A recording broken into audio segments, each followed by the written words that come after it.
What's good, Green Thumbs?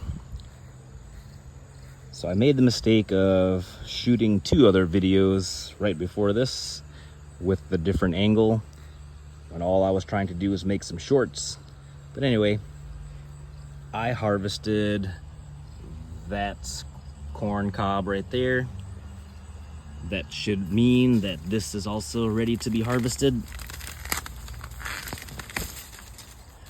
How can you tell if it's ready? Well, let's see if I can do this one-handed and I'll show you. Ew, it's leaking a bunch of water. I'm not gonna be able to do it in time.